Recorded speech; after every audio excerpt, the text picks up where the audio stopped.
Ya pemirsa, Anda kembali bersama kami dalam Lunch Talk, dan untuk mengetahui bagaimana jalannya Festival Jakarta Great Sale, hari ini kita akan bergabung bersama reporter Pramadika Samudra dan juru kamera Amin Subarka di Plaza Semanggi, Jakarta. Ya Prama, bagaimana antusias masyarakat berbelanja pada siang hari ini, Prama? Ya Eliza, di minggu kedua berlangsungnya Festival Jakarta Great Sale 2015, saat ini memang saya berada di Lipo Mall Plaza Semanggi dan antusiasme warga tentunya semakin semakin sore, semakin malam semakin bertambah dan semakin meningkat. Memang hari ini merupakan hari pertama atau weekend pertama di bulan puasa. Karena itu manajemen Plaza Semanggi juga tadi mengatakan bahwa peningkatan pengunjung baru akan terjadi menjelang berbuka atau pada malam hari nanti. Dan untuk pada Festival Jakarta Great Sale di Semanggi sendiri memang akan diadakan Midnight Sale yaitu pada tanggal 10 hingga 11 Juli. Dan memang yang menarik Eliza pada Festival Jakarta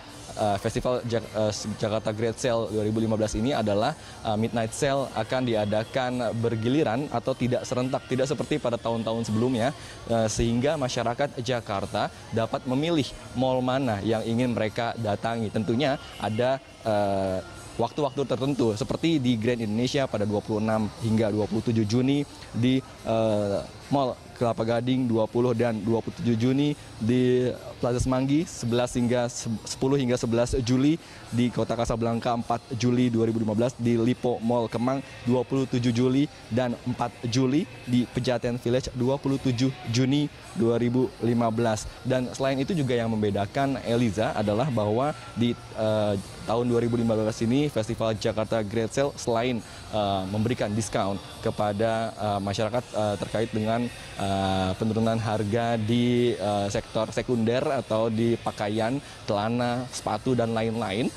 Tentunya juga pada tahun 2015 ini akan diberikan diskon juga untuk 9 bahan pokok yang berada di 10 pasar tradisional di sekitar Jakarta. Tentunya ini akan sangat bermanfaat sekali, mengingat memang selain memeriahkan ulang tahun Jakarta 22 Juni, ini juga dalam menyambut Lebaran nanti, Eliza, pada 18 Juli 2015. Dan telah tercatat dari informasi yang kami dapatkan hingga saat ini, transaksi yang dicapai melalui Festival Jakarta Great Sale telah mencapai 2,9 triliun rupiah, di mana panitia menargetkan sebanyak 14,3 triliun rupiah hingga 12 Juli nanti. Namun ini 2,8 triliun ini tentunya masih akan terus meningkat. Diprediksi pada menjelang bulan Lebaran nanti transaksi akan semakin meningkat semakin meningkat lagi. Dan khususnya untuk di Plaza Semanggi ini banyak sekali penawaran menarik, Eliza. Selain beli satu gratis satu, beli satu sepatu gratis satu sepatu, ada diskon hingga 70%, dan juga voucher menarik jika Anda membeli dengan nilai atau nominal tertentu akan mendapatkan voucher gratis beberapa puluh ribu hingga ratusan ribu rupiah. Dan tentunya nantinya dipastikan akan semakin ramai lagi menjelang Midnight Sale pada tanggal 10 dan juga 11 Juli. Jadi jika Eliza belum sempat untuk mampir untuk berbelanja, tentunya bisa langsung mampir ke Plaza Semanggi sepulang kerja nanti, Eliza. Prama, ini nampaknya banyak sekali tawaran yang diberikan ya dalam Jakarta Great Sale kali ini. Baik, terima kasih Prama, pemirsa, reporter Pramadika Samudra dan juru kamera Amin Subarka dari Plaza Semanggi, Jakarta. Baik, kembali kita lanjutkan dialog. Ya. Tadi Prama sudah menyinggung tadi mengenai Midnight Sale. Mbak Prita, apakah Midnight Sale ini selalu lebih murah dibandingkan dengan Jakarta Great Sale? Selalu lebih murah kah atau enggak? Oke, tergantung itemnya. Ada memang item-item tertentu yang lebih murah, tetapi ada juga yang sama. Nah, jadi memang kalau kita mau mendapatkan diskon, memang kiat bijaknya itu harus punya strategi. Nah, strategi itu adalah salah satunya kita riset terlebih dahulu. Jadi harga-harganya, iya, kalau kita mau dapat diskon, ya katakanlah sampai ratusan ribu, nggak ada salahnya kita riset. Tapi kalau diskonnya hanya 10.000, 20.000 sih, menurut saya itu tidak material ya. Nah, kalau beberapa jenis strategi diskon yang harus kita pahami itu ada yang memang diskon langsung, yang tadi misalnya harga dipotong 50%. Ada strategi kedua yaitu beli 3 barang lalu keempatnya gratis gitu kan. Nah, kemudian ada lagi yang yang strategi buy two get one seperti itu. Ada juga lagi strategi yang tadi yang misalnya 50% pembelian kedua additional berapa puluh persen. Nah, ini yang harus kita waspadai adalah untuk pembelian terutama yang kalau kita beli 3 gratis 1. Biasanya yang dia gratiskan itu adalah yang nominal transaksinya paling rendah. Nah, sehingga kalau ternyata Anda dengan segala pembelian, ini kemarin kebetulan saya mengalami hal yang sama ya. Jadi saya udah ikutan nih Jakarta Great Sale. Itu ternyata saya total pembeliannya ada 6. Dari 6 ini akhirnya saya mendapati bahwa yang harganya serupa itu ada 3 barang dan yang 3 barang lagi kelompok harganya berbeda. Jadi yang saya lakukan adalah saya akan melakukan transaksi dengan 2 kali pembayaran, sehingga dari yang 3 kelompok barang ini saya bisa dapat 1 tambahan barang, lalu yang 3 kelompok barang lagi saya dapat 1 tambahan barang. Namun masing-masing ini akan mendapatkan gratis barangnya itu sesuai dengan kelompok harga masing-masing.